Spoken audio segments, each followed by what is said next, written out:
So, Rasul, you can continue now. Yeah,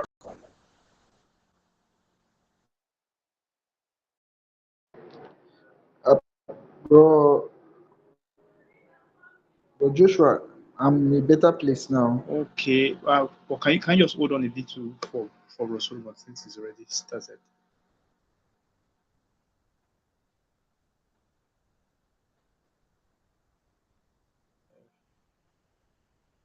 Brother Solomon, are you still with us?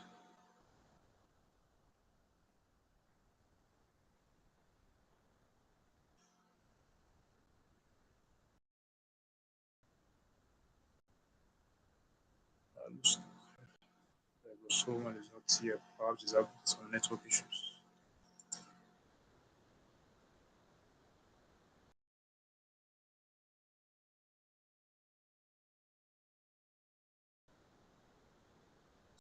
Brother Seth, please proceed. Please proceed. Let us go Yeah, bro Joshua, okay. let So Brosette proceed. whatever we've been governed by something. Like I was giving an example of a lion. When you see a lion, you see what it does, you say that's the nature of the lion because it's being governed by something, it's being controlled by something. So we humans, we also being governed and being controlled by something. It is called a nature. Now, in a Christendom, we have there's this belief. We all believe that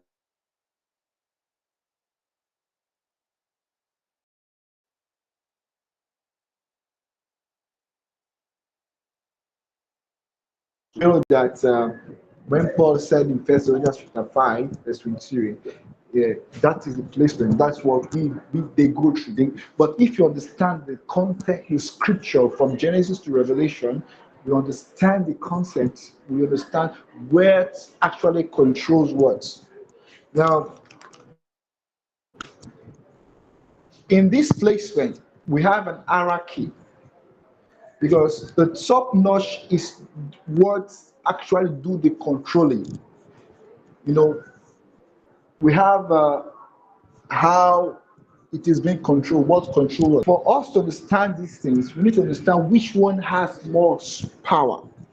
Now, we all believe that you believe with me that nature is what you have. What your nature, what is what makes you. The nature of a lion is what makes a lion. The nature of a tiger is what makes a tiger. So the nature of a man is what makes a man.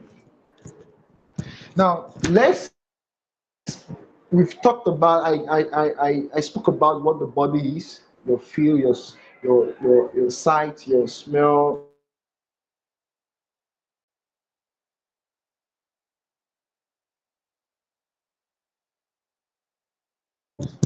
your seeing, yes, you can see with your eyes, you can smell with your nose. That is what is made. It's easily settled. Now,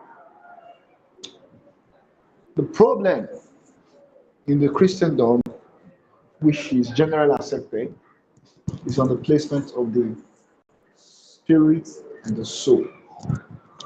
Who does the control? The spirit and the soul. And the spirit, you know, the spirit is the Greek word is called pneuma, which means the mind, the affections, the thinking, the mind, the affections, the thinking. You know, we can have different desires, different emotions, different feelings. For what Apostle Paul, through Apostle Paul's teaching, we understand that our mind, right, which is we can identify is the spirit, our mind, spirit, which is the spirit, needs a renewal. It's a continuous process. It's a renewal because that's where your emotions is. That's where your